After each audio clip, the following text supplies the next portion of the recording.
Hola chicos, ¿qué tal? Buenas tardes a todos. ¿Sí me escuchan? Sí, profe, buenas tardes. Hola, Sí, hola, ¿qué profe, tal? buenas tardes. Hola, ¿qué tal a todos? Hola Hola, chicos, ¿qué profe, tal? buenas tardes. Hola, hola. Bien chicos, pues bienvenidos todos a su clase del día de hoy, después de un largo fin de semana. Se me hizo muy largo, pero bueno, ¿va? Aquí andamos de regreso. Vamos a continuar chicos. Antes de empezar, la última clase que se les dejó, bueno, que se les dejó que fue grabada, estuvimos viendo algunos problemas, principalmente en el área cardiovascular.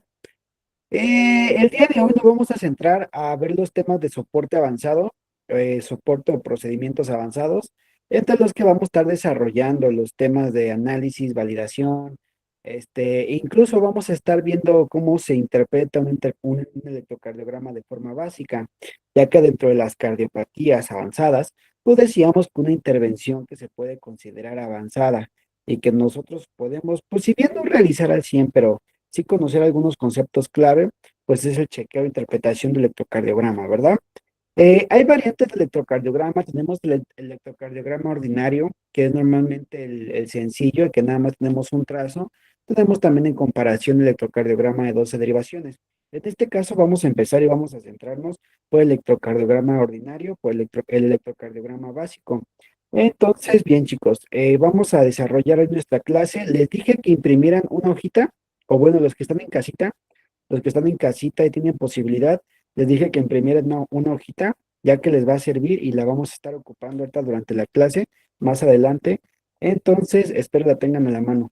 Los que no tengan su hojita ahorita, pues les recomiendo que cuando puedan, pues la impriman o no sé si tienen chance de hacerlo después, a lo mejor con la clase grabada, que hagan su actividad, ya que va a ser una dinámica, digo, muy, muy buena, muy práctica, que pues a ustedes les va a funcionar muchísimo, muchísimo para poder manejar estos temas de la interpretación del electrocardiograma. Entonces, ahorita que entremos, ya la sacan, vamos a irnos primero a la parte teórica, yo les indicaré ya cuando sea momento de usarla, pero ténganla a la mano. Y bueno, la pregunta obligada de cada clase, chicos, ¿alguien tiene alguna duda, alguna, pues sí, alguna incógnita, algo que quiera preguntar en base a la última clase que tuvimos? ¿Todo bien? Ok, Profe, gracias. yo tuve una duda en las enfermedades isquémicas, Ok, dígame su duda. pero o sea, en el flujo, Ok. Ajá. este, ¿cómo, o sea, cómo se hace el tejido? Ok, les platico lo que pasa con la isquemia. Para poder entender primero qué es una cardiopatía isquémica, primero hay que comprender el término isquemia, tal cual. Isquemia se refiere a cuando hay una reducción de flujo sanguíneo, ya sea por algún bloqueo, por alguna condición externa, ¿no? Entonces, cuando la sangre deja de circular de forma adecuada a las células, destino, empieza a haber una falta de perfusión. Esto lo vimos desde Morfofisiología 1. Para los que no estuvieron de Morfofisiología, les platico. Todas las células del cuerpo necesitan a fuerzas estarse alimentando de tres cosas iniciales: oxígeno, glucosa y nutrientes.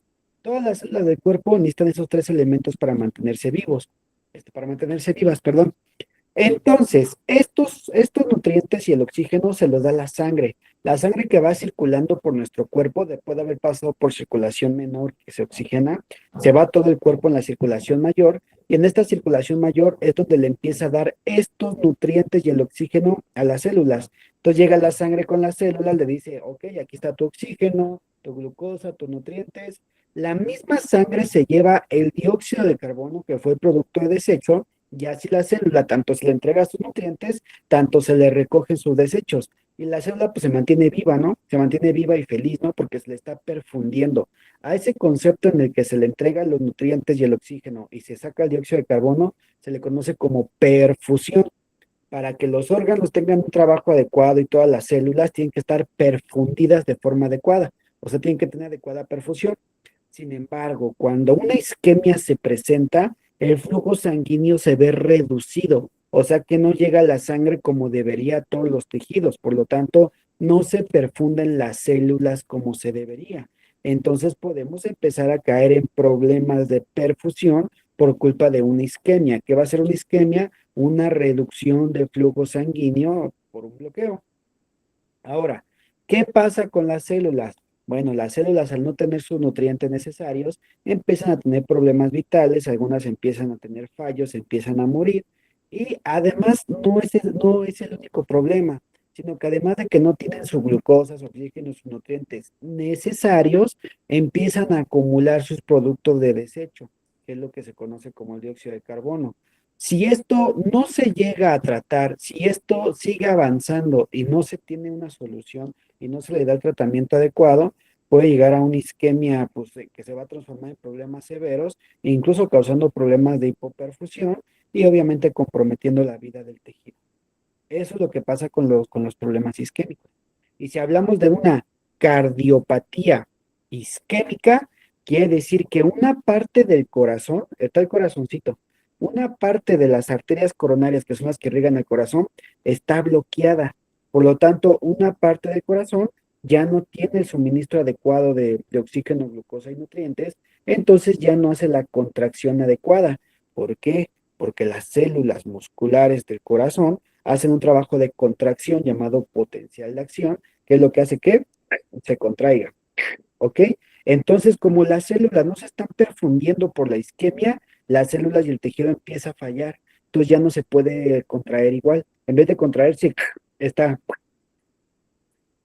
ya no se puede contraer de la misma forma. Y el corazón, al no latir ni contraerse de la misma forma, ¿qué causa? Que ya no bombee la sangre de la forma como debería, convirtiendo al corazón en un trabajo insuficiente. O sea que se presenta una insuficiencia cardíaca por culpa de la isquemia. Y si esta insuficiencia cardíaca se prolonga, ya no solamente el corazón va a tener una falla, sino que como el mismo corazón, la bomba está fallando, empieza a haber una hipoperfusión en todo el cuerpo, porque el corazón ya no tiene la fuerza para poder bombear sangre a todo el cuerpo por el tejido que se dañó por la isquemia. ¿Sí me expliqué? Muchas gracias, profe. Sí, le entendí muy bien. Ok. No, no, ustedes chicos. ¿Alguien más tiene alguna duda? ¿Todo bien? Es más, déjenme por una libreta, no se vayan. Déjenme por una libreta porque hoy va a ser día de hacer dibujitos también.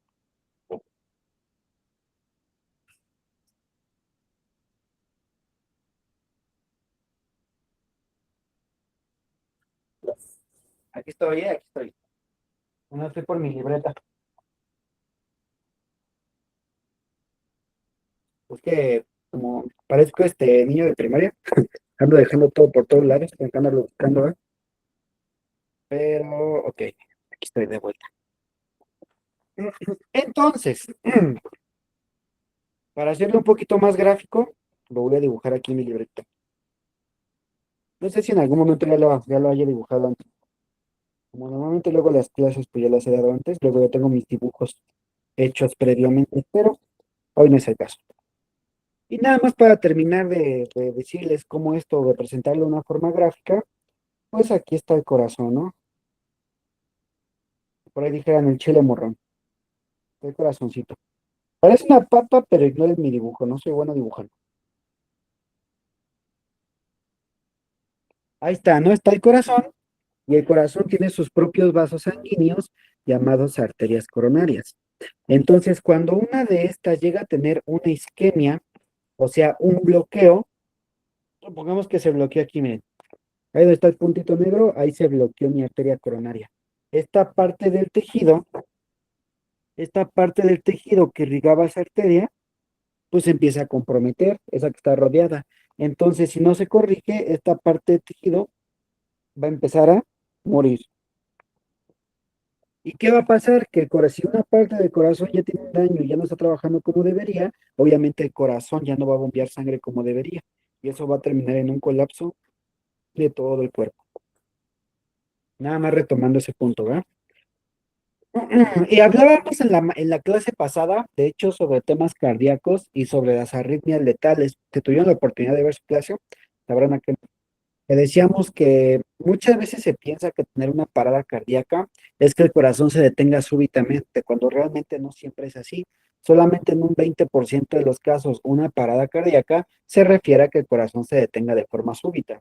En el otro 80% de los casos podemos tener fibrilaciones, podemos tener taquicardias ventriculares, actividad eléctrica sin pulso, que también son arritmias, con diferencia de que el corazón no es que se detenga de forma súbita, sino que su actividad eléctrica empieza como a descalibrarse, por así decirlo, a tener variaciones, lo cual hace imposible el bombeo de sangre, pero no es que el corazón se detenga, simplemente que tiene ahí una irregularidad en los impulsos eléctricos y eso genera que el corazón ya no pueda ser compatible con el bombeo. A lo mejor está muy rápido y tampoco puede bombear sangre porque no permite una precarga y poscarga.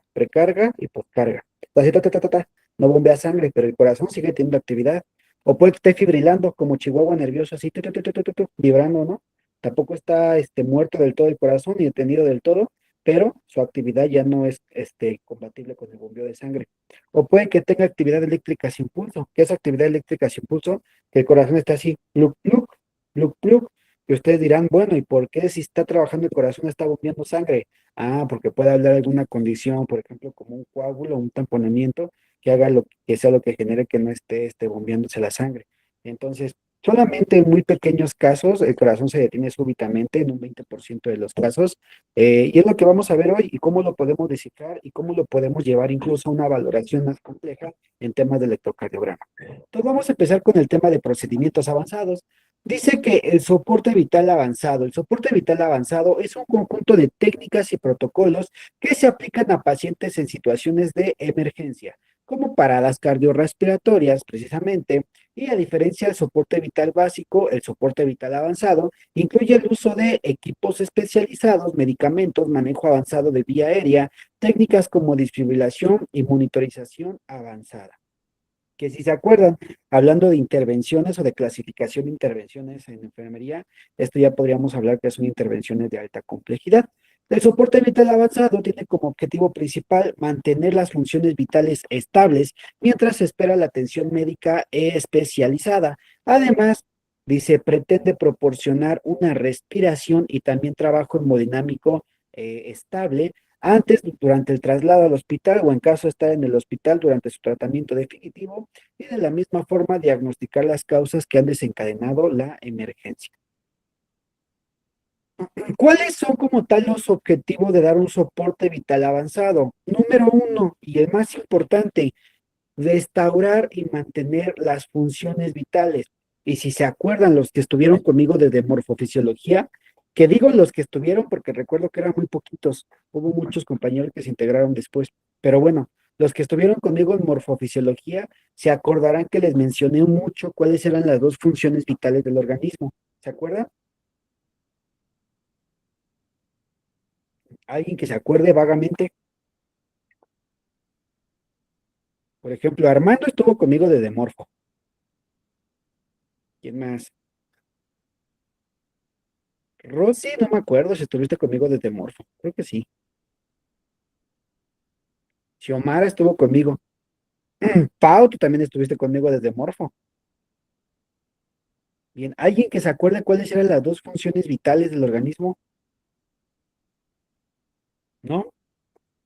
Bueno, recuerden, lo voy a pasar porque, digo, a todos se nos pueden olvidar las cosas, ¿verdad? Adelante, Iván. Es el de la respiración y el del corazón. Exactamente, Iván. Muy bien. Qué bueno que te acordaste, Iván. Entonces, las dos vitales de nuestro cuerpo es tanto la respiración, porque es donde se capta el oxígeno, y número dos, la circulación, que es mediante la cual nuestro corazón va bombeando la sangre a todo el cuerpo para llevar a cabo la perfusión. Las funciones vitales, en este caso la respiración y la función hemodinámica, la circulación, se resumen a dos procesos: difusión, que es cuando la sangre se carga de oxígeno en los pulmones y se desecha el dióxido de carbono por la exhalación, y el otro proceso es perfusión, cuando esa sangre que ya lleva oxígeno llega a todas las células de nuestro cuerpo para perfundirlas. Esas son las funciones vitales. Entonces, el soporte vital avanzado tiene como propósito restaurar y mantener tanto la circulación adecuada en el cuerpo, el trabajo hemodinámico, tanto también el trabajo ventilatorio y respiratorio, que recordemos que la respiración y la ventilación son conceptos diferentes. La ventilación es el movimiento mecánico de meter y sacar aire. Eso es una ventilación. La respiración ya es el intercambio que hay a nivel alveolar con los vasos sanguíneos para llevar a cabo la difusión, o sea, el intercambio de gases. Dice, segundo propósito, asegurar una respiración y circulación efectivas, que vienen implícitas también en la primera. Luego, diagnosticar y tratar las causas subyacentes de la emergencia. Lo primero es tratar y dar el soporte, dar el apoyo tanto ventilatorio, tanto circulatorio. Ahora, ya lo di, ya brindé el apoyo, ya di ese soporte, ahora tengo que tratar cuál fue la condición que hizo que se complicara tanto la función ventilatoria o la función circulatoria. Y dice, por último, preparar al paciente para un traslado seguro a una unidad médica especializada. Y esto aplica tanto en urgencias, tanto hospitalariamente, ya que en algunos casos las unidades en las que tenemos a los pacientes no son las ideales para poder brindar los tratamientos. Por ejemplo, si hablamos de problemas como arteriosclerosis, que llega, digamos, a tener bloqueo directamente en las arterias, pues lo ideal sería entonces trasladar a un paciente a una unidad con la especialidad que tenga cateterismo para poderle dar las intervenciones necesarias, ¿no? Entonces, en caso de ser así, también trasladar al paciente al lugar donde sea necesario. Ahora dice, ¿quién puede realizar un soporte avanzado? Hay certificaciones, normalmente quien se encarga de esta certificación y este programa es la AJA, la Asociación Americana del Corazón, que tiene este programa y meramente capacita médicos, capacita enfermeros, capacita personal de la salud. Entonces, todo personal de la salud técnicamente lo puede brindar siempre y cuando haya tomado la capacitación de especialización y haya aprobado, porque esto se somete a una evaluación. Si aprueba la evaluación, ya te dan tu certificado, por así decirlo, que es el ACLS. En este caso, la AJA lo maneja como ACLS, y en caso de tomar algún otro programa, pues se tiene que tener la certificación correspondiente para poder brindar estos cuidados. Pero no es algo exclusivo de médicos o de paramédicos, o sea, algún enfermero también puede acceder a tomar esta capacitación, este programa, pero para poder ejercer sus funciones, tiene que estar certificado. Dice, la ejecución del soporte vital avanzado requiere habilidades y conocimientos especializados. Este procedimiento está reservado para profesionales de la salud capacitados como médicos y enfermeros especializados en cuidados intensivos. La destreza y experiencia de estos profesionales garantiza una respuesta rápida y eficiente en momentos críticos. Es fundamental que los profesionales encargados del soporte vital avanzado cuenten con, número uno, las certificaciones necesarias y actualizadas. Recordemos que el tema de urgencias, y más en el área, en esta área, tiene actualizaciones cada que respiramos. Esto se actualiza constantemente y hay que estar siempre en vanguardia y al pendiente de las actualizaciones que puedan ir surgiendo para que nosotros podamos brindar ese tipo de atenciones, si les gusta esta área, ¿verdad? Luego, habilidad para utilizar equipos especializados como desfibriladores manuales y también ventiladores. Ojo, también como proveedores de soporte avanzado se tiene que tener el conocimiento para poder manejar un ventilador mecánico para dar ventilaciones mecánicas a un paciente que tenga problemas ventilatorios, o en su defecto un desfibrilador, que es un dispositivo que normalmente viene integrado con el monitor cardíaco, que obviamente da descargas eléctricas al cucharón, al corazón, para poder restablecer su actividad eléctrica en caso de necesitarlo. Y también se necesita tener conocimientos profundos sobre los protocolos de la AJA, que normalmente es la que dictamina estos estándares, que es la Asociación Americana del Corazón, en su última actualización y último programa 2024, aunque repito, este año ya se volvió a actualizar, entonces es importante estar consciente de todo esto. ¿Alguien me ayuda con esta diapositiva si es tan amable y tan buena persona? Adelante, Citlali, bienvenida.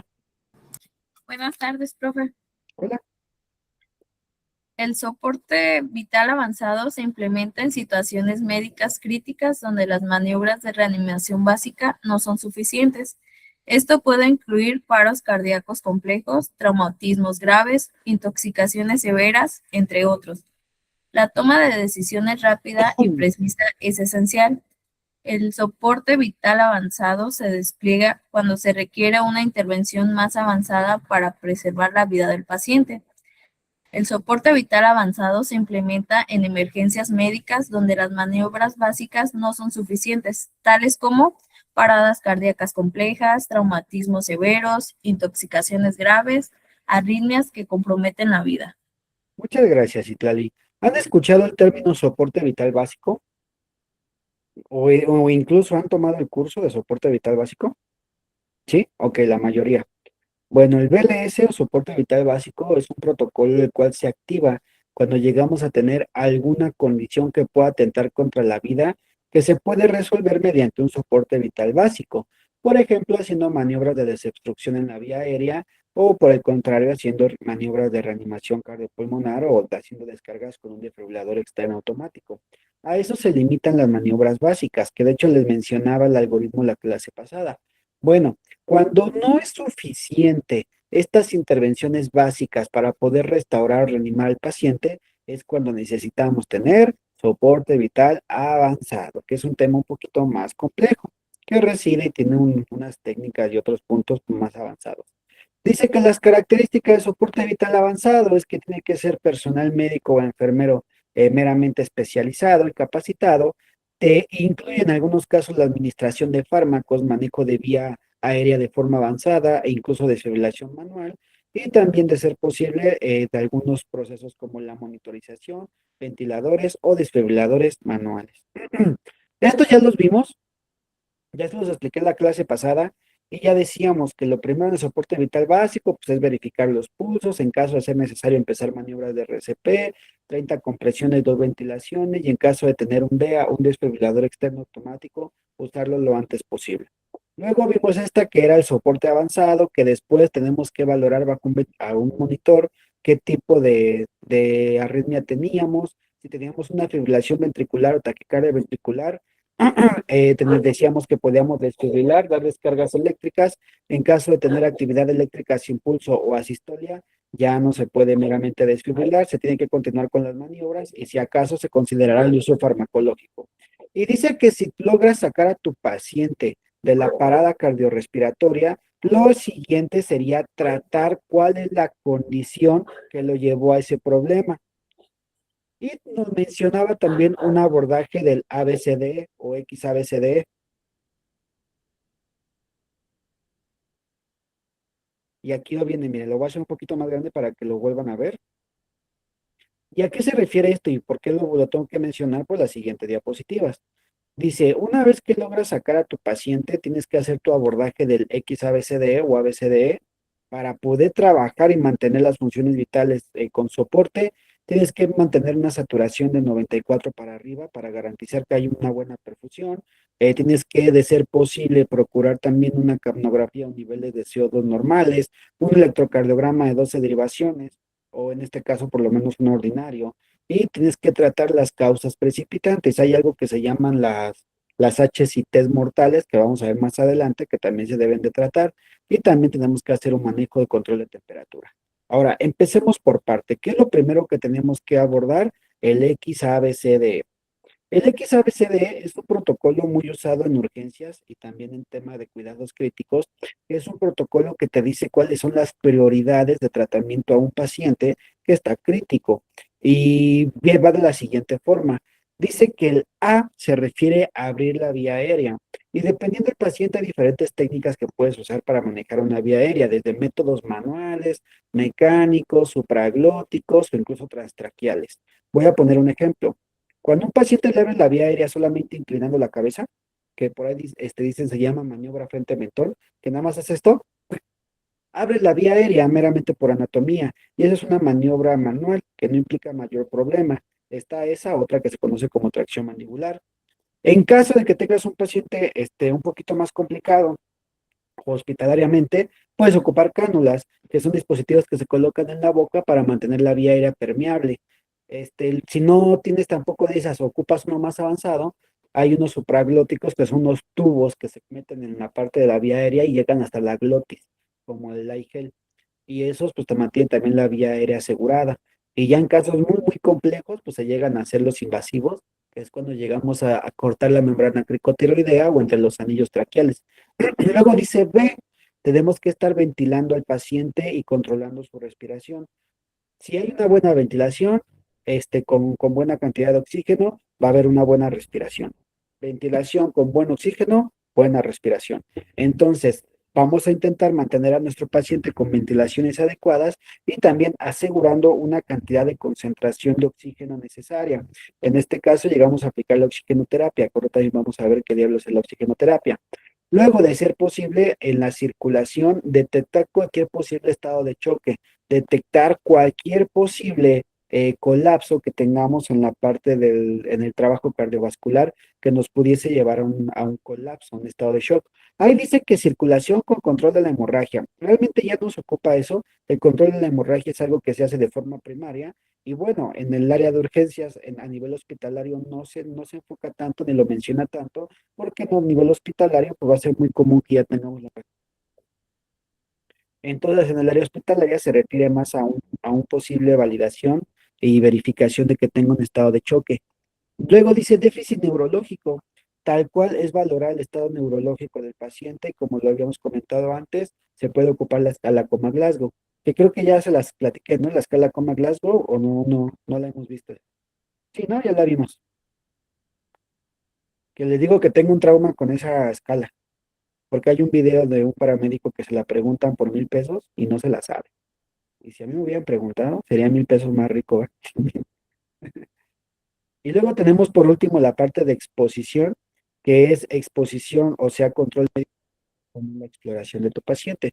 Esto es lo que se tiene que llevar a cabo incluso después de que tu paciente haya salido de una parada cardíaca, de un compromiso cardiovascular.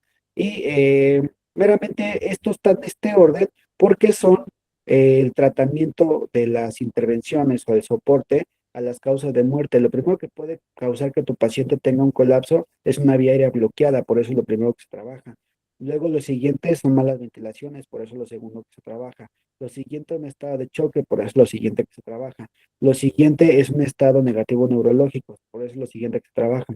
Y por último, la exposición es la exploración y posibles otros, ¿cómo se llaman? Factores de riesgo que pudiese estar tu paciente presentando. Entonces se ocupa esta técnica. Ahora, dice que también tenemos que mantener en el soporte vital avanzado. Ya. En el soporte vital avanzado también tenemos que tener una estabilización hemodinámica rápida y precisa. Dice que la administración de fármacos vasoactivos y la optimización de la vía aérea aseguran un flujo sanguíneo adecuado, preservando así la función vital de los órganos cruciales, incluso en situaciones de emergencia. Hay que entender que hablando ya de métodos farmacológicos, cuando llega a haber un colapso cardiovascular, se llegan a aplicar algunos fármacos que, valga la redundancia, su trabajo es estar apoyando el trabajo cardiovascular, o sea, circulatorio del cuerpo, entre los que se llegan a aplicar, por ejemplo, algunos vasopresores, también conocidos como vasoactivos, que son fármacos que tanto ayudan a que los vasos sanguíneos se contraigan, por lo tanto estimulan a que haya una mejor circulación, y también llegan a servir como con ciertos efectos cardiotónicos, o sea, que aceleran el trabajo cardíaco, o llegan a tener un efecto de mayor estado simpático para intentar compensar el colapso que tiene el cuerpo. Y se llegan a ocupar, el más conocido pues es la adrenalina o la noradrenalina, entre los más populares. Y dice, preservación de la función cardiorrespiratoria. La intervención avanzada del soporte vital avanzado se dirige especialmente a preservar la función cardiorrespiratoria, desde la aplicación de técnicas de ventilación mecánica en caso de necesitarlo, hasta también de ser necesario desfibrilar para restaurar la actividad cardíaca. Cada paso busca mantener la oxigenación y la circulación para evitar daños tisulares y orgánicos. Y volvemos a las funciones vitales básicas. Si está bien oxigenado tu paciente y tiene un buen trabajo hemodinámico, puede descartar algunas complicaciones que podrían atentar contra su vida. Y recordemos el triángulo de la perfusión. Es algo que vimos desde Morfofisiología 1, pero se lo vuelvo a mencionar. Dice que para que el trabajo cardiovascular del cuerpo se mantenga en óptimas condiciones, tiene que haber un adecuado trabajo cardíaco, una adecuada función de los vasos sanguíneos y adecuados niveles volémicos. Tres conceptos que tenemos que estar tomando en cuenta en un paciente crítico, en un paciente que pudiese estar bajo un riesgo de colapso. Ahora, recordemos que el órgano principal que tiene que mantenerse irrigado de la forma más óptima y más importante es el cerebro, ya que el cerebro con una mala perfusión a los 3 minutos incluso puede empezar a presentar daños irreversibles. Dice, la rapidez y eficacia del soporte vital avanzado son fundamentales para reducir las secuelas neurológicas adversas. La optimización de la perfusión cerebral, o sea, el establecimiento de la circulación en la parte cefálica durante eventos de paro cardíaco, disminuye significativamente el riesgo de daño cerebral y mejora las perspectivas de una recuperación Ah, bueno, entonces por eso se aplican algunas maniobras como la reanimación cardiopulmonar, como la RCP. Uno de los principales objetivos de la RCP, por ejemplo, es mantener la perfusión en la parte cefálica, en la parte neurológica, para que no tengamos un daño neurológico mayor. ¿Ok? ¿Dudas hasta ahí? ¿Vamos bien? ¿Vamos bien? ¿Vamos bien? Ok, gracias. Intervenciones avanzadas en arritmias cardíacas, dice que el soporte vital avanzado permite intervenciones especializadas de arritmias cardíacas complejas. La desfibrilación o el uso de agentes antiarrítmicos de manera oportuna van a mejorar las posibilidades de restaurar un ritmo cardíaco normal, reduciendo la mortalidad y las complicaciones asociadas. ¿Hasta ahí alguien tiene alguna duda? ¿Dudas? ¿Preguntas? Y el cerebro, pues en todo momento, repito, tiene que estarse manteniendo bien perfundido y pues obviamente bien oxigenado, ¿no? Si no se perfunde, no está oxigenado. Y si no se oxigena, pierde su metabolismo aeróbico. Y recordemos que el cerebro es el único órgano que no se puede alimentar de metabolismo anaeróbico. ¿Sí se acuerdan de eso que lo vimos en morfofisiología? ¿Sí se acuerdan de eso o alguien que no sepa de qué estoy hablando? No pasa nada, o sea, si no se acuerdan, no pasa nada, meramente nada más es para recordarlo rápido, ¿De qué, perdón, profe? del metabolismo aeróbico y anaeróbico. No pasa nada, chicos, no se pongan tristes. Aquí ahorita tengo mis dibujos, sí, es que muchos no estuvieron en morfo, o sea, creo que más de la mitad del grupo no estuvo en morfo, por eso no pasa nada si no se acuerdan y si no saben de qué hablo. Yo sé que aunque es una modalidad carrusel, algunos entran, otros van saliendo. Hay cosas como que sí, a lo mejor necesito estarles como que retroalimentando constantemente para que le podamos entender otros temas, ¿no? Entonces le voy a platicar eso rápido, así que no me quita más de 10 minutos. Nuestro cuerpo trabaja bajo un metabolismo aeróbico. Y miren, aquí tengo mi dibujo, lo que les decía. Ya lo había explicado antes. A lo mejor no con ustedes, con algún otro grupo, pero como mi libretita es la que se preocupó, modo retro, profe. Ok. Esto que ven aquí es nuestra célula, ¿no? La célula, para poder vivir, necesita generar los ATPs, o sea, se conocen como el adenosintrifosfato, ¿ok? Los ATPs se van a generar en nuestro cuerpo, para ser más exacto, en la mitocondria, bajo un proceso de oxidación. En pocas palabras, y para no revolverlos tanto, necesitamos oxígeno en cantidades vastas para poder generar los ATPs. Cuando estamos en un metabolismo aeróbico, aquí está, aeróbico, quiere decir que tenemos niveles adecuados de oxígeno. Esto genera que se generen ATPs de forma adecuada, generando de 32 a 34 ATPs en cada ciclo, ¿ok? Por lo tanto, el ATP, además de ser pues, nuestra estructura base y fundamental para la energía, se conoce como la moneda de cambio de las células. ¿Qué quiere decir? Que la moneda con la cual las células pueden seguir trabajando, se les paga para que sigan trabajando y sigan haciendo sus funciones. Por lo tanto, si la célula no tiene ATPs, pues tampoco puede ejercer sus funciones. Y para que se lo imaginen un poquito más detallado, imagínense que el ATP es esa moneda que le dan a las células para que trabaje, pero también se la pueden imaginar como un pastel. En el último piso del pastel llamado ATP, vamos a decir que tiene una sustancia llamada adenosina, que es la base fundamental del ATP. En el segundo piso se tiene glucosa, por eso está necesaria también la glucosa a nivel celular, porque es la que ayuda a generar los ATP y es el punto de unión entre el adenosín y estas tres velitas de aquí arriba, que vamos imaginando como si fueran baterías, que son fosfatos. Entonces, el ATP podría ser como este pastel formado por adenosín, trifosfato, o sea, tres fosfatos. Cada que se desprende un fosfato, se genera energía y la energía es la que hace que la célula siga chambeando. Entonces, repito, para que puedan generarse ATP de forma adecuada de 32 a 34, tenemos que tener oxígeno de forma vasta para que se mantenga nuestro metabolismo aeróbico. ¿Hasta ahí alguien tiene alguna duda? Ahora, cuando nos quedamos sin oxígeno, está un poquito complejo el asunto. ¿Por qué? Porque nuestro cuerpo todavía tiene la capacidad de activar una forma o un sistema de emergencia. Imagínense lo que tiene un botón rojo que dice apretar en caso de que no haya oxígeno. Entonces, cuando no hay oxígeno, apretan el botón. Y ese botón hace, o digamos, es una ejemplificación de que nuestro cuerpo cambia de metabolismo. Cuando no hay oxígeno, se activa el metabolismo anaeróbico. El metabolismo anaeróbico es una forma en la cual el cuerpo busca seguir generando ATPs, pero como ya no hay oxígeno, lo va a intentar generar a base de el dióxido de carbono. ¿Por qué? Porque una célula que no se le está perfundiendo oxígeno, obviamente empieza a mantener niveles de dióxido de carbono altos. Entonces, si no hay oxígeno para alimentarse las células, para generar sus ATPs, empieza a ocupar la basura que tiene para intentar seguirse alimentando. Entonces, empieza a ocupar dióxido de carbono para generar ATPs. Y ustedes dirán, pues qué chido, ¿no? Quiere decir que entonces no necesitamos oxígeno para vivir porque podemos generar ATPs con dióxido de carbono.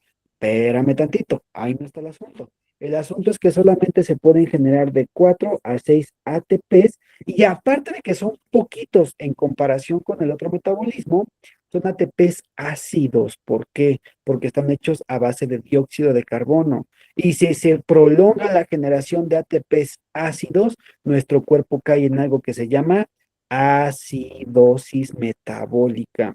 Entonces, esto solamente se puede ocupar en caso de emergencia y solamente funciona por lapsos pequeños. ¿Por qué? Porque la prioridad va a ser volver a tener oxígeno para tener nuestro metabolismo aeróbico. Además, el cerebro, el cerebrito, es como esa amiga fresa que tenemos que solamente toma café de Starbucks. Y si no tienen una amiga así de fresas, porque ustedes son la amiga fresa. Es cierto. Bueno, el cerebro es así, es fresa, porque te dice, no, no, no, no. Si a mí no me das los ATPs de metabolismo aeróbico, mejor no me des nada. ¿Y qué creen? Que te la cumple. Entonces, el cerebro es incapaz en su vida, en su vida, en su vida, podría generar, podría alimentarse de estos tipos de estos ATPs, de metabolismo anaeróbico. Entonces, contestando la pregunta que puso el compañero, a los 3 minutos sin oxígeno, el cerebro, como no tiene una forma de alimentarse, empieza a tener daño irreversible. Por eso es importante que ante un colapso respiratorio o cardiovascular, que son las funciones vitales, restablezcamos lo antes posible las funciones para evitar el daño neurológico. ¿Ya se entendió?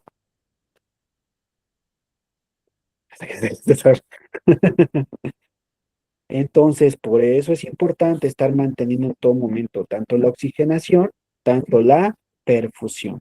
A los 3 minutos, nuestro cerebro tiene daños irreversibles. Ahora, ojo, hay parte de nuestro cuerpo que pueden aguantar hasta 2 horas sin circulación, o sea, sin una perfusión continua. Por ejemplo, los brazos, por ejemplo, una mano, por ejemplo, una pierna. Pueden aguantar hasta 2 horas con la perfusión comprometida, pero los órganos diana, o sea, los órganos vitales, que es el cerebro, el corazón, los pulmones, el hígado y el páncreas, aguantan muy poquito tiempo sin perfusión. El que aguanta menos es el cerebro con 3 minutos. El que aguanta más, no recuerdo si es el hígado o los riñones, que son hasta 30 minutos máximo. Entonces, ojo, los órganos diana con un tiempo de perfusión, perdón, de resistencia isquémica mínima, son los que mayor daño tienen cuando hay una hipoperfusión. Y de entrada, si a los 3 minutos no oxigenaste, ya vas a tener daño neurológico, puede llegar a desarrollar hasta muerte cerebral.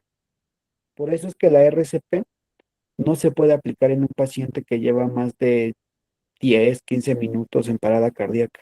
Porque a lo mejor sí llegas a sacarle la parada cardíaca, hay que decirlo. Sin embargo, el daño neurológico ya va a ser irreversible. La persona puede quedar en un estado ya inmóvil.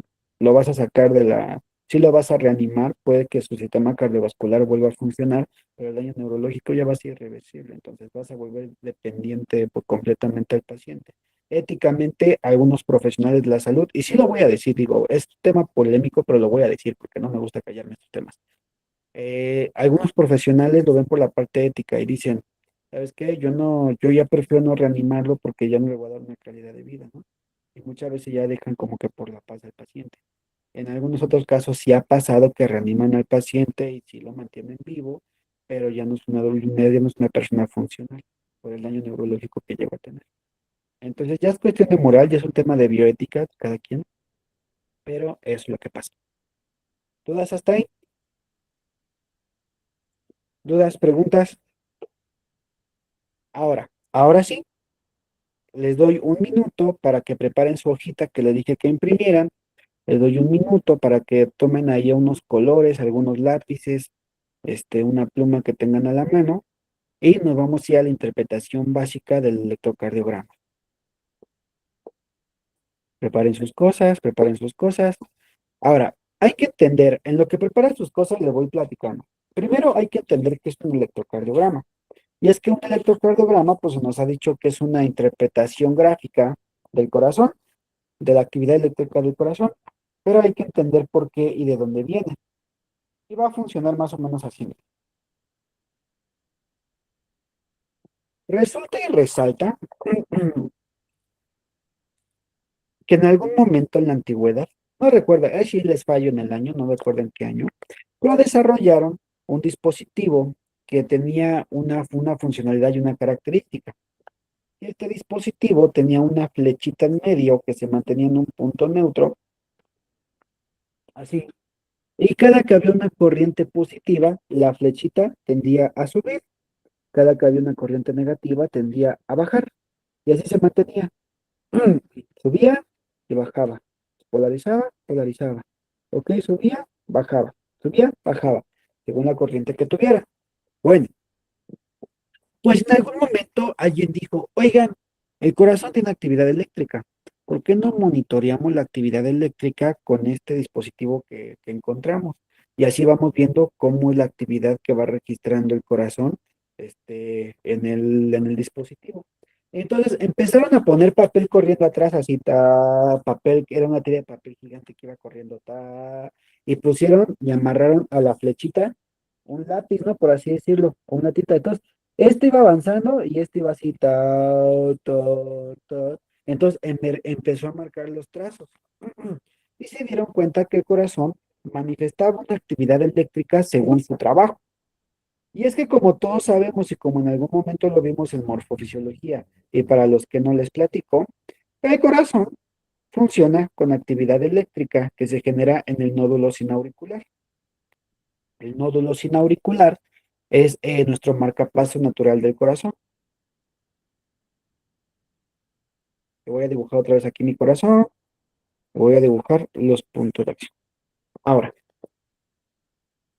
el corazón más o menos está así, ¿no? Con sus 4 cavidades internas.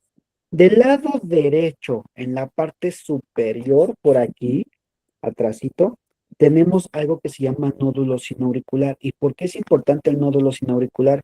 Porque este nódulo es el encargado de dar los impulsos eléctricos para que el corazón se contraiga. Este nódulo es completamente propiedad del corazón, no depende del sistema nervioso, es completamente autónomo para el corazón. Entonces, este nódulo sinauricular genera los impulsos eléctricos en primera instancia y cuando genera el impulso eléctrico, actúa de forma primaria sobre los aurículas, que son las cavidades superiores del corazón.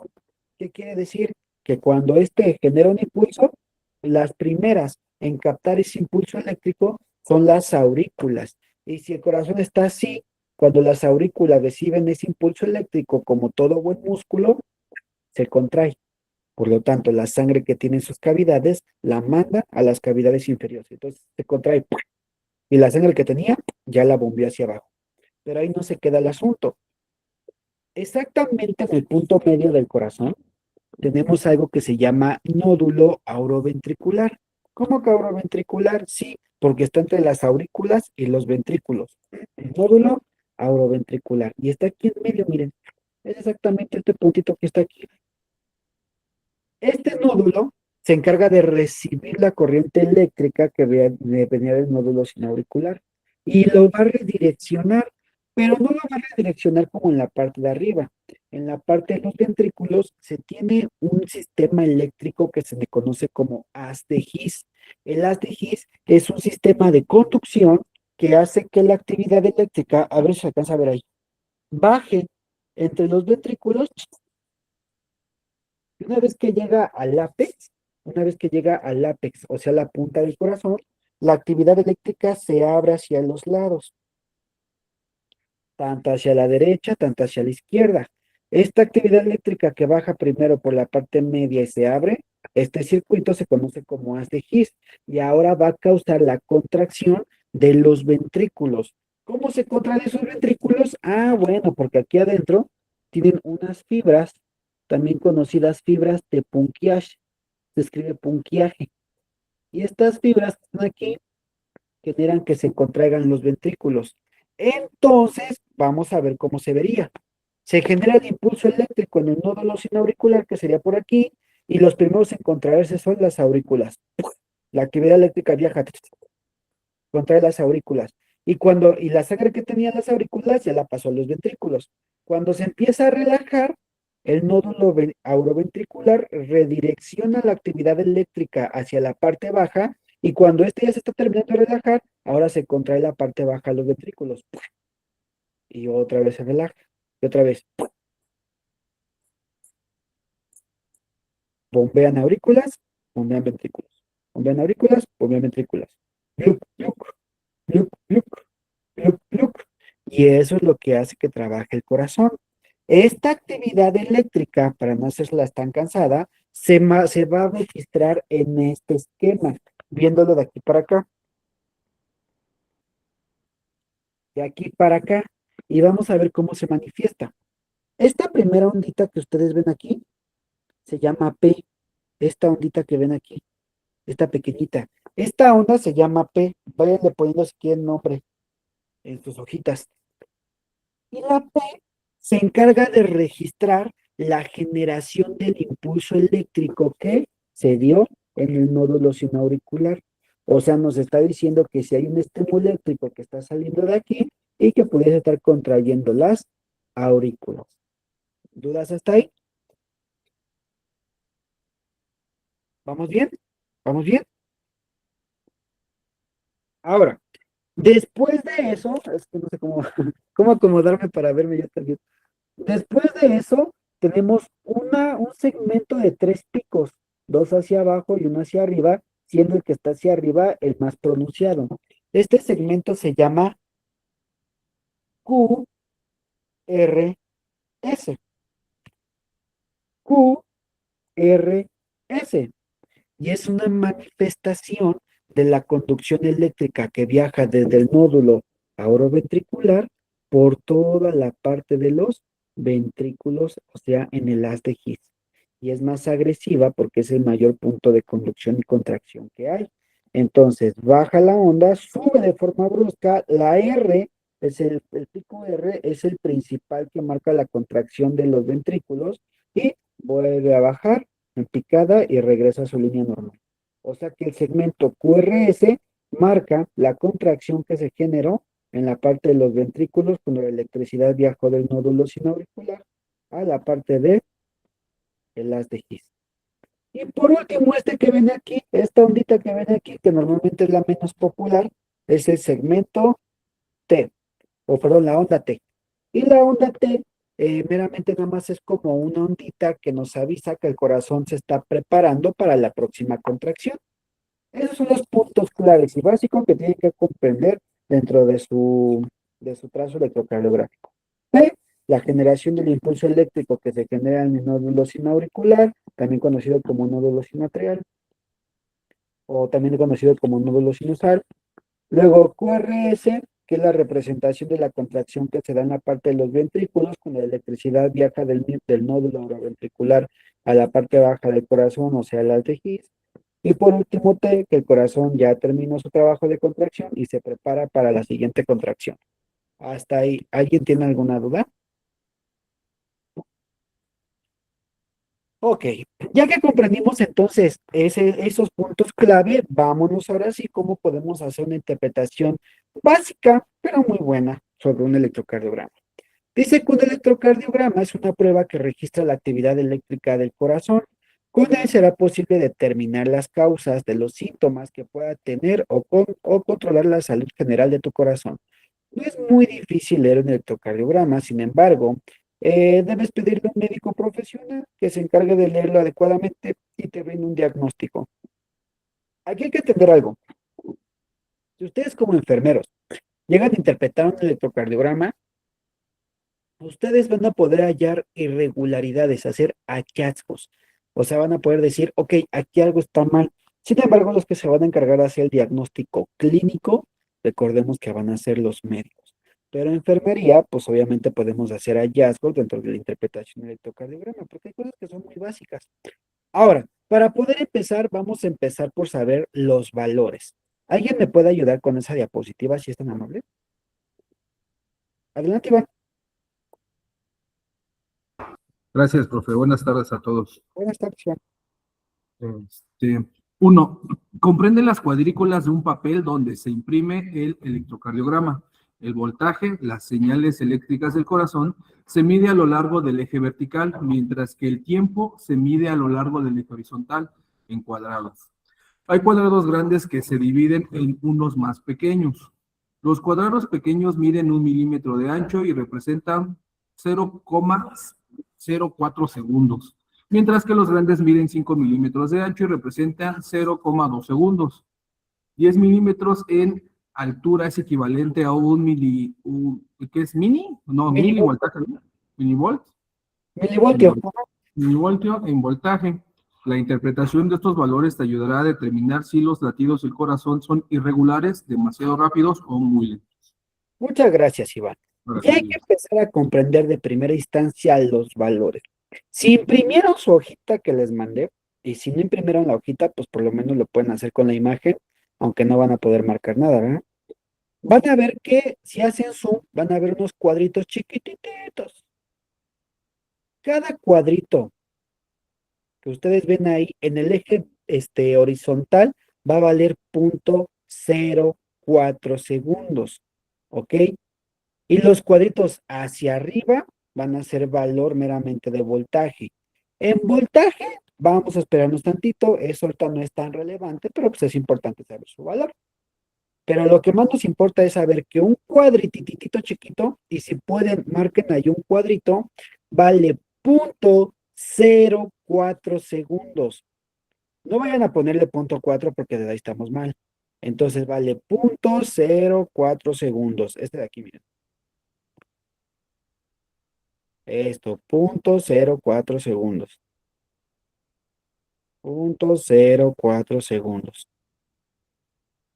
Aquí mero, aquí mero. Ahora entonces, si un cuadrito vale 0,04 segundos, vamos a ver que tenemos otros cuadros más grandes, como el que está acá, que se conforma de 5 cuadritos chiquitos. Miren, véanlo. Ay, se fue chueco mi de este. Aquí está.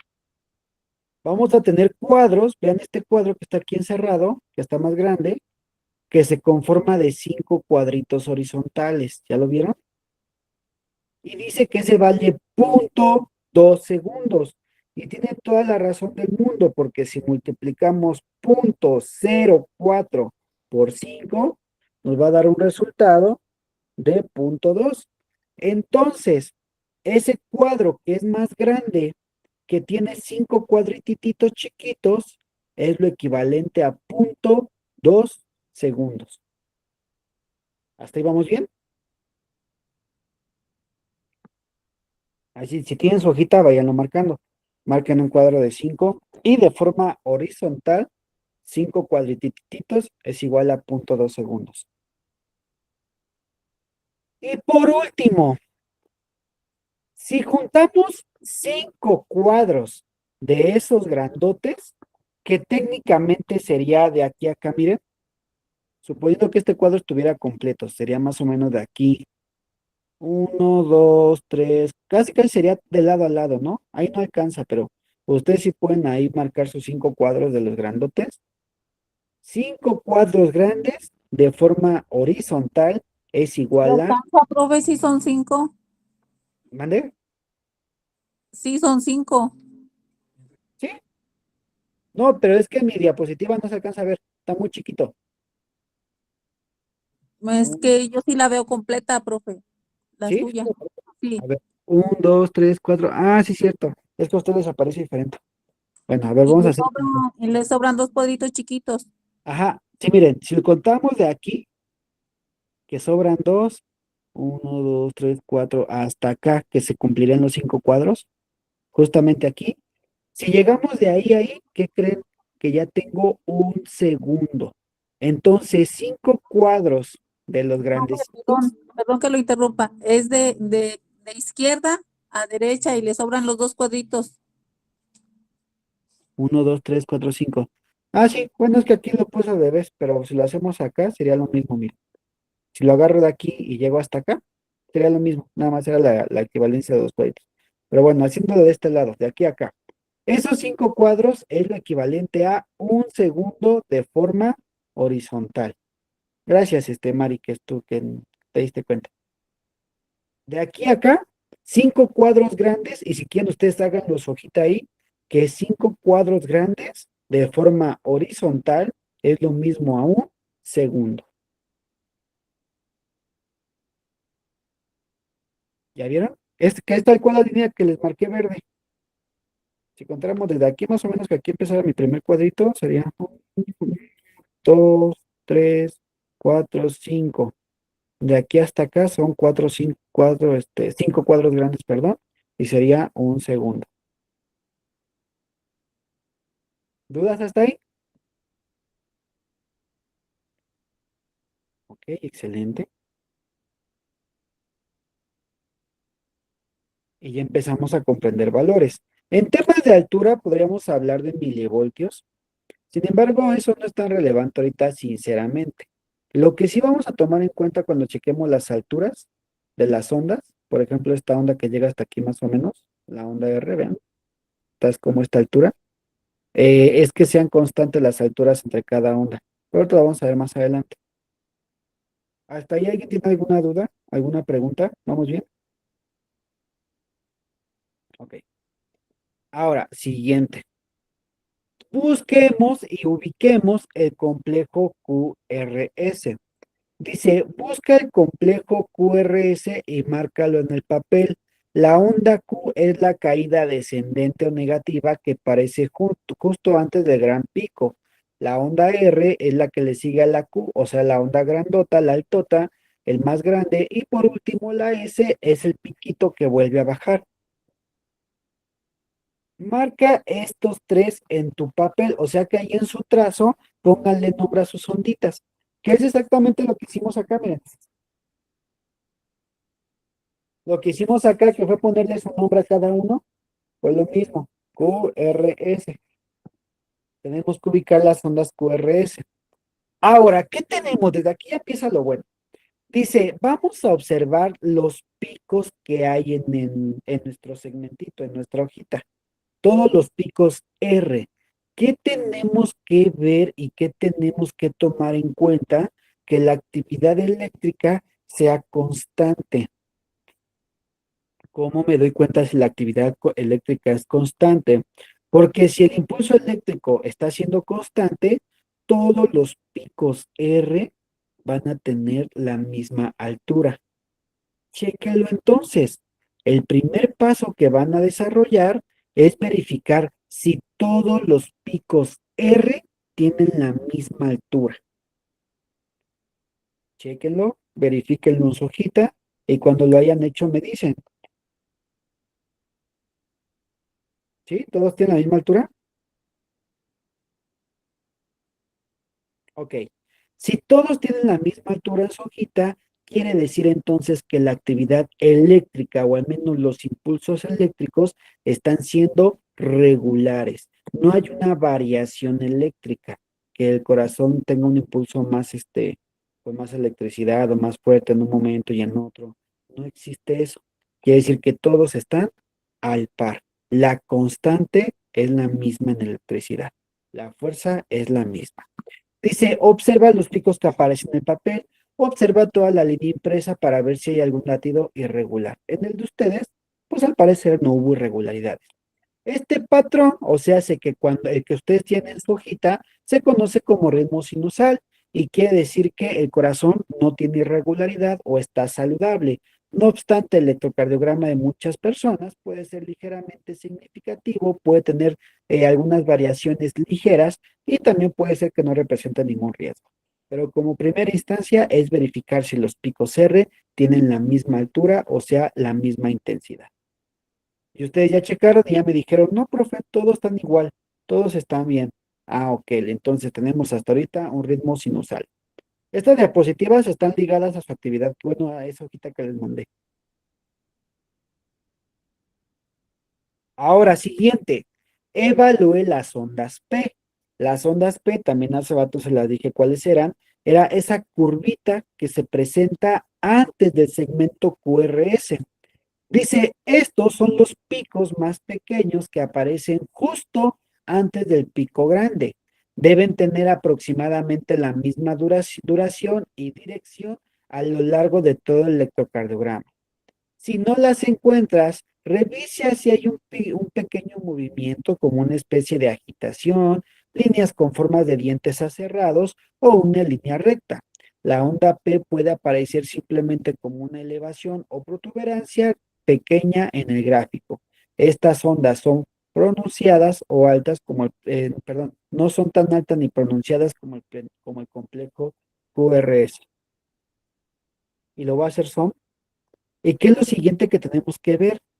Tenemos que validar y tenemos que verificar que las ondas P, todas en todo nuestro electrocardiograma, tengan tanto la misma duración, tanto la misma intensidad, o se hace que tengan la misma altura, todas las ondas P, y el mismo tiempo de duración. Véanlo, verifíquenlo. En este caso, bueno, tiene un cuadrito aproximadamente de altura en mi dibujo que yo tengo. Entonces, todas mis ondas P deberían tener el mismo cuadrito de altura y aproximadamente tiene una amplitud como de 2,5 cuadritos. Entonces, todas mis ondas P tendrían que tener también la misma amplitud. Entonces, verifiquen. ¿Todas son iguales? ¿Sí? Sí, profe. Ok, excelente. Eso quiere decir que tanto la electricidad, tanto la duración es la misma, está siendo constante. Entonces, no hay variación tampoco en nuestra onda P. O se hace en la generación del impulso que contrae y retrae la parte de las aurículas. Ya vamos bien, ya vamos de gane. ¿Dudas hasta ahí?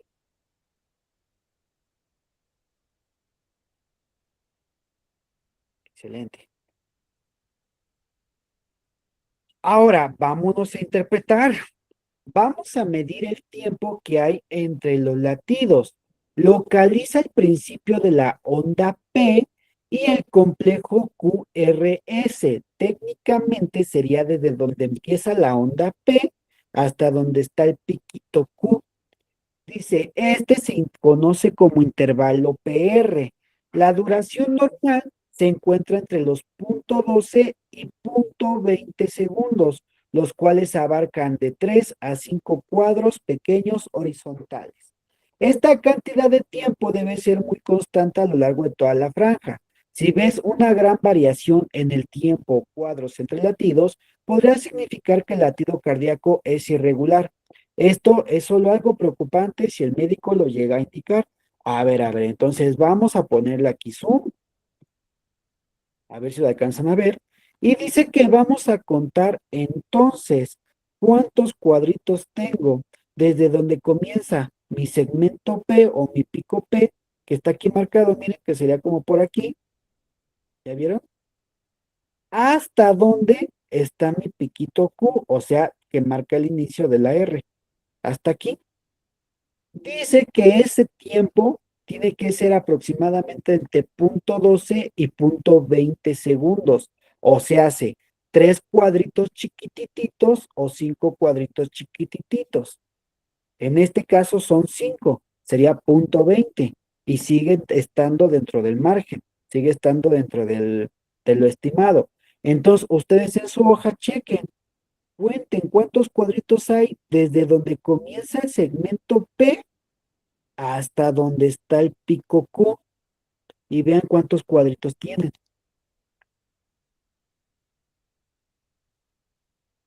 ¿Cinco? Son 5. ¿Cinco? Ok, yo también lo voy a hacer aquí, miren. Uno, dos, tres, cuatro, sí, más o menos, como yo creo que hasta uno, dos, tres, hasta cuatro, ¿no? Porque apenas a la mitad del primero es cuando se empieza a elevar. Entonces, sí, quiere decir que máximo estaríamos teniendo 5 cuadritos. Quiere decir que entonces la cantidad de tiempo entre los latidos está adecuada. ¿Qué pasaría si hubiera más tiempo de los cinco cuadritos? Ah, pues les explico, porque aquí empezamos con temas de análisis. Si hubiera más tiempo en esos espacios, quisiera decir que está tardando demasiado en viajar el impulso eléctrico desde el nódulo sinauricular hasta el inicio del nódulo auroventricular. Cuando hay una variación de tiempo, o sea, un tiempo más alargado, quiere decir que hay algo que está obstruyendo como tal el paso del impulso eléctrico y después se llega a conocer como un bloqueo, ¿ok? Entonces, esto mide tal cual el tiempo que tarda el impulso desde el nódulo sinauricular hasta el nódulo auroventricular, desde el inicio de la parte de la contracción de las aurículas hasta el inicio de la contracción de los ventrículos. Eso es lo que mide este segmento llamado segmento PR y nos interesa que dure de punto 12 a punto 20. Si llega a estar por fuera de estos parámetros, ya nos está diciendo de alguna complicación, alguna anomalía, alguna irregularidad en el tiempo de los latidos. ¿Dudas hasta ahí? ¿Dudas? ¿Preguntas? ¿Vamos bien? Adelante, Iván. Creo que más vale una pregunta tonta que tonto que no pregunta, profe. No pasa Pero nada. ¿por qué el segmento es PR si va hacia al pico Q? Ok, se llama PR porque el punto Q o el piquito Q marca el inicio del pico R. Si te das cuenta, sí, aunque este es el Q, déjame regreso para acá. Aunque este es el Q, este de aquí, el Q también nos está indicando que en este punto empieza el R, la contracción mayor ventricular. Y recuerda que estamos tratando de ver la diferencia que hay entre donde inicia la contracción auricular con donde inicia la contracción ventricular. Este es el punto principal de inicio para la contracción mayor o la onda mayor. Recordemos que el R es el que marca como tal la contracción de forma más pronunciada. Entonces me interesa como tal saber de dónde inicia el P a dónde inicia el R, que aunque es el pico Q, Gracias, es profe. PR. O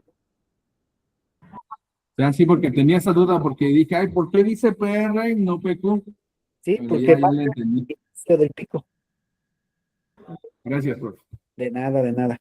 ¿Alguien tiene otra duda? Recuerden, bien lo dice compañero, aquí no hay preguntas tontas. Chicos, yo sé que esto incluso puede ser confuso, entonces la pregunta que tengan, sáquenla, no pase nada. A fin de cuentas, para eso estoy aquí, para enseñarles. ¿Dudas hasta ahí? ¿Dudas? ¿Preguntas? ¿No? Mande profe, Flor, mande, dígame.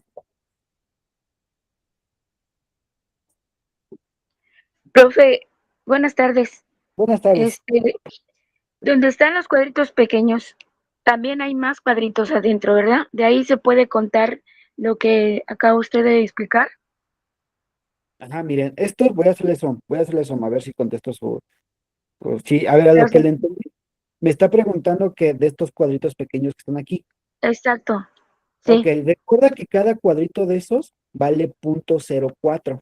Entonces también Ajá. hay que basar para contar el tiempo. Obviamente, si son 5 cuadritos chiquitos, multiplicarías .04 por 5 y te daría .20.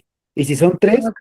igual nada más multiplicarías .04 por 3, te daría .12, que son los estándares. Entonces puede ser de 3 cuadritos a 5 cuadritos máximo, que será el equivalente a .12 o .20. Gracias, profe. De nada. ¿Alguna otra duda, chicos, chicas? ¿Vamos bien? Ok, entonces, dice, bueno, sí, ya vimos que tiene que ser constante. Ahora, siguiente, vamos a evaluar la frecuencia. Meramente tú, con la simple observación de un electrocardiograma, te puedes dar cuenta cuál es la frecuencia cardíaca.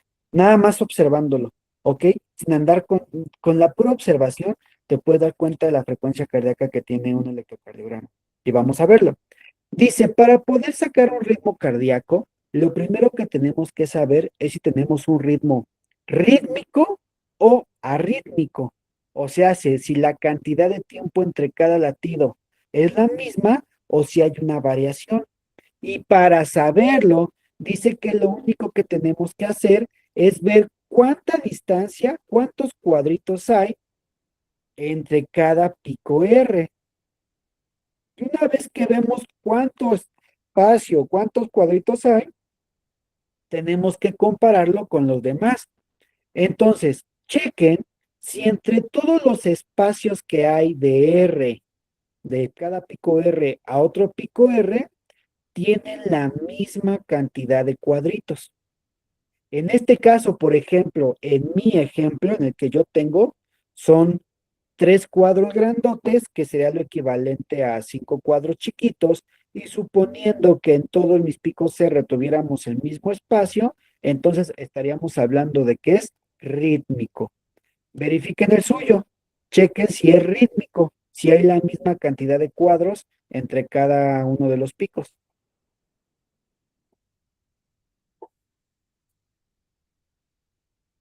Dice Iván que sí, todo bien, ¿sí? Ahora, si no es indiscreción, ¿cuántos cuadritos tienen? Cuadros grandes, dice Iván que son 4. Y cuadritititos serían 20 entonces, ¿no? ¿Estoy en lo correcto? Ok, excelente. Bien, excelente, Iván, excelente, excelente. Entonces todos quedamos que son 4 cuadros grandes o 20 cuadritos chiquititos. Tan, tan. Y como todos tienen lo mismo, quiere decir que el que ustedes tienen, adelante, Xiomara, si tiene que retirar, no pasa nada. Quiere decir que si todos tienen lo mismo, estamos ante una frecuencia rítmica. O sea que el corazón tiene ritmo. ¿Dudas hasta ahí? ¿Vamos bien? Ok. Ahora, ¿cómo saco la frecuencia cardíaca de una forma rápida solamente observando?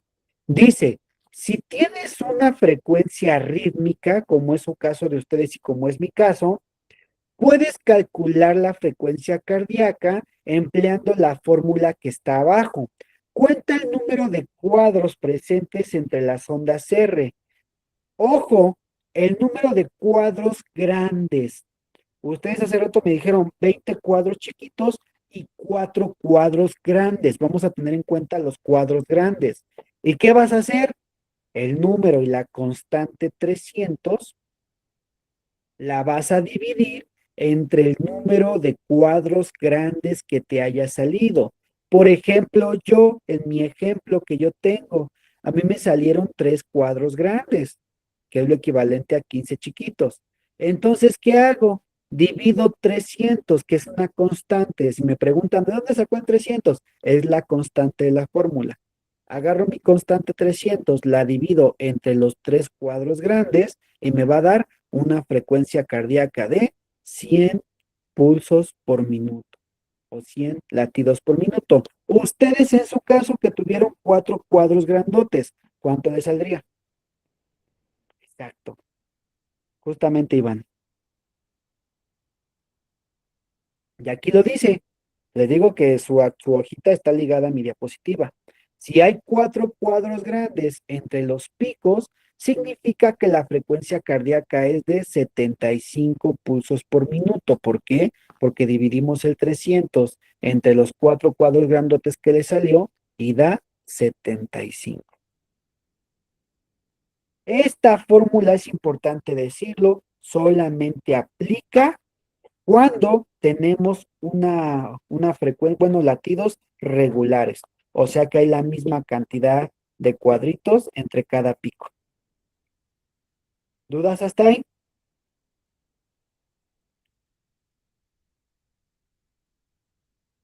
Excelente. Hombre, una cosa pero bárbara.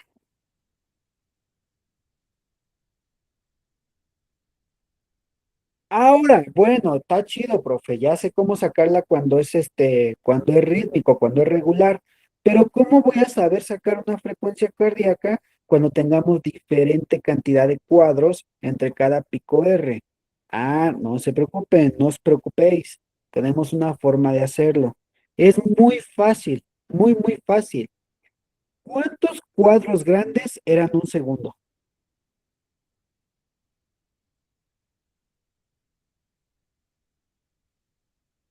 5, dice Iván. Citlali. ¿Cuántos, Citlali? 5. Ok.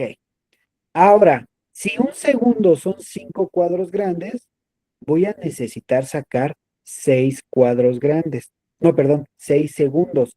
Entonces, ¿cuántos cuadros grandes sería lo equivalente a 6 segundos? Si un segundo son 5, ¿cuántos cuadros van a ser 6 segundos? 30.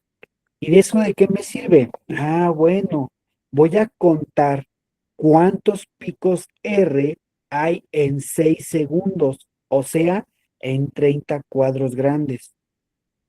Lo voy a contar. Por ejemplo, en mi ejemplo, aquí tengo mis cuadros grandes, déjenle hago zoom para que lo puedan ver mejor. Vean, aquí ya está más alejado. Ah, se pasó. Vean, aquí ya está más alejado mi electrocardiograma, ¿no? Los cuadros grandes aproximadamente se alcanzan a ver desde aquí, miren. Esto que ven aquí es un cuadro grande más o menos. Eso que encerré. Entonces, como ya está alejado, los 6 segundos sería de aquí hasta acá, que son entonces 30 cuadros grandes. Esos son 6 segundos. ¿Qué voy a hacer? Voy a contar cuántos picos R tengo en 6 segundos.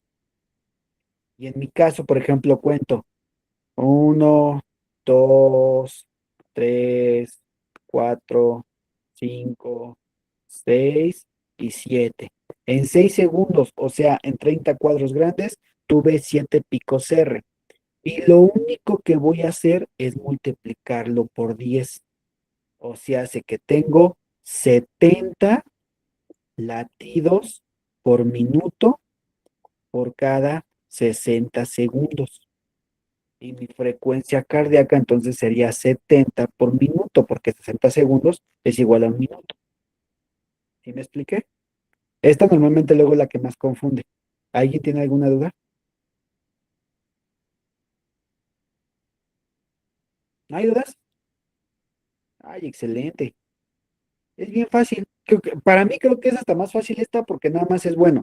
Si ya sé cuántos hay, cuántos picos hay en 6 segundos, nada más lo multiplico por 10 y ya sé que si un segundo son 5 cuadros grandes, pues entonces son 30 para 6 segundos. Literalmente es contar cuántos picos R hay en 30 cuadros grandes y la cantidad de picos que te salga lo multiplicas por 10 y así sacas tu frecuencia cardíaca. Y ojo, dato importante, esta fórmula y este procedimiento se aplica cuando es irregular el tiempo que hay entre cada pico R, o sea, cuando hay variantes considerables entre cada pico R. En esos casos se aplica esta fórmula. ¿Dudas hasta ahí?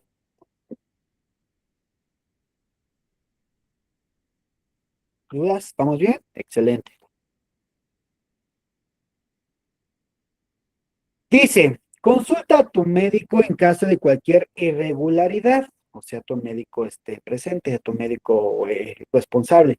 Si bien la lectura normal de un electrocardiograma puede llegar a variar, existen algunas irregularidades que tu médico puede llegar a investigar más a fondo. Además de ver los resultados del electrocardiograma, se va a hacer una valoración completa de sintomatología, anamnesis, para llegar a un diagnóstico. Dice, al intervalo muy extenso entre la onda P y la R, ¿se acuerdan del segmento PR que fue el que me preguntó Iván? Cuando está,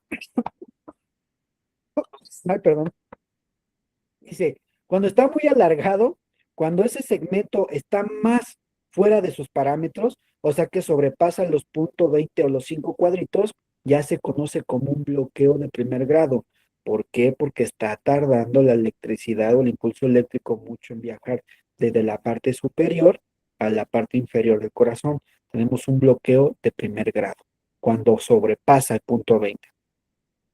Dice, asimismo, un bloqueo de rama se produce cuando el intervalo QRS tarda más de 12 segundos. Váyase a su intervalo QRS. Su intervalo QRS, aquí se lo voy a marcar, aquí está abajo, déjenle hago zoom. Vean, es este, el que está marcado de azul, es el QRS.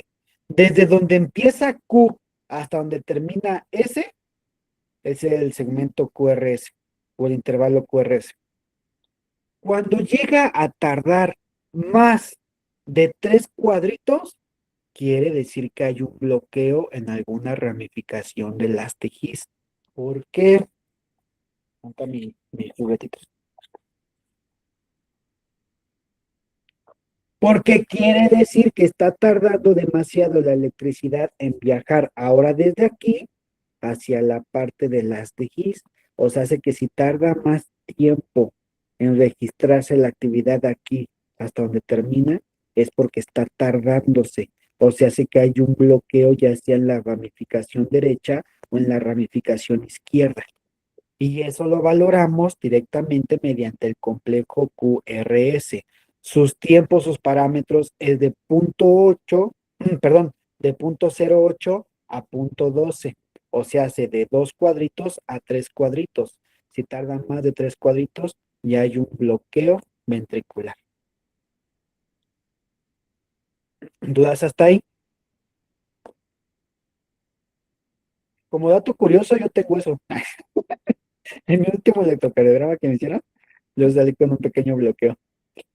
Dice, una fibrilación auricular se presenta cuando una frecuencia cardíaca irregular se produce en el momento que las ondas P desaparecen y se reemplazan por una línea ondulada. O sea, hace que cuando lleguemos a tener una fibrilación en la parte de la aurícula, vamos a ver que primero la frecuencia cardíaca se va a empezar a volver irregular y en donde debería ir la línea P, vamos a tener unos dientitos. ¿Por qué? Porque la parte de las aurículas están fibrilando, tiene una actividad eléctrica como loquita. Entonces, donde debería ir la onda P, que es el inicio de la contracción, vamos a ver una línea por la fibrilación que está teniendo. Y solamente va a afectar en este segmento. ¿Por qué? Porque es fibrilación auricular. Cuando tenemos una fibrilación ventricular, es cuando ya se vuelve loco todo el electrocardiograma, todo el trazo completo. ¿Ok? Dice, ten en cuenta que algunas irregularidades que aparecen en el electrocardiograma podrán considerarse normales en caso de no presentarse síntomas como mareo o aturdimiento. Pero en todo caso, el que va a hacer el diagnóstico va a ser nuestro médico. Entonces, ya aprendimos que lo que tenemos que valorar en un electrocardiograma, número 1, es la constante de los voltajes, tanto en ondas P, tanto en onda R. La constante en cuanto a duración de la onda P y en este caso del segmento QRS. Además de que el segmento QRS no puede durar más de .12 o menos de .8. También conocimos el segmento PR, que es donde inicia la onda P y donde inicia la onda R, o sea, en el pico Q, y que ese solamente debe durar de .12 a .20. ¿Por qué? Porque si tarda más, hay un bloqueo en la parte de auricular ventrículo.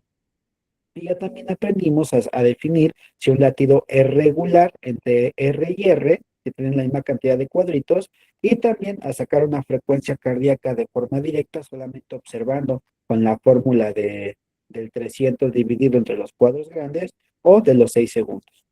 ¿Alguna duda hasta ahí? ¿Dudas, preguntas, quejas, tomatazos? Y felicidades, ya saben hacer interpretaciones básicas del electrocardiograma. Y esto es un electrocardiograma ordinario. Ya sé que algunos me van a decir, oiga, está el electrocardiograma de 12 derivaciones. El de 12 derivaciones no corresponde a enfermería, chicos. Ese solamente lo llegan a interpretar los médicos o incluso los especialistas, los cardiólogos, y a veces hasta ellos llegan a tener fallas. Entonces, ese nos vamos a quedar con nuestra interpretación básica del electrocardiograma ordinario. ¿Ok? Profe, ¿Dudas? profe, Dígame. yo le voy a ser sincera, a mí sí le estoy entendiendo, pero sí como que me está costando un poquito, lo voy a seguir como trabajando. Sí, esta clase se queda grabada. La ventaja que ustedes tienen es que las clases se quedan grabadas. Si en algún momento, por ejemplo, ustedes dicen, a lo mejor aunque ya no esté estudiando, pero esta clase la quiero guardar, si en un futuro la llego a necesitar, guarden los links. Por eso está en YouTube. Guarden el link, guárdenlo ahí en su, no sé, en sus recuerdos, en alguna conversación. Guarden su link de la clase. Pues si necesitan recordar, pues ya saben dónde encontrarlo, ¿verdad? Adelante, Marta. Profe, buenas tardes. Buenas tardes. En la clase número 2, se acuerda que yo no podía entrar, tuve mucha dificultad para entrar a la clase Ajá. y cuando entré ya se estaba casi prácticamente terminando y pues es la clase que no han subido a YouTube, entonces no sé de lo que me he perdido. Ok, chicos, entonces se lo checo. Se supone que les voy a platicar lo que pasó. Les voy a platicar lo que pasó. No, no me gusta mentirle. Lo que pasa es que hay, bueno, hay una persona, que nos está ayudando con las clases y al parecer, digo, por alguna pequeño formato de datos, algunas clases se perdieron y se cambiaron del lugar de la carpeta que teníamos. Entonces, creo que entre esas clases, no solamente yo, también a varios profes se les perdió su segunda clase, pero ya las estamos rescatando. Entonces, voy a ver si ya la rescataron para comentarles. Si no, no se preocupen. Hay otro grupo que también le está dando la misma materia y vamos al par. Entonces, si no, pues les comparto la clase. Para los que no hayan estado, pues les comparto la clase del otro grupo, que veo exactamente lo mismo. Es exactamente lo mismo. Entonces, voy a checarlo, chicos. No, no se estresen. Qué bueno que me avisó para tomarlo en cuenta y mañana darle solución. ¿Va que va?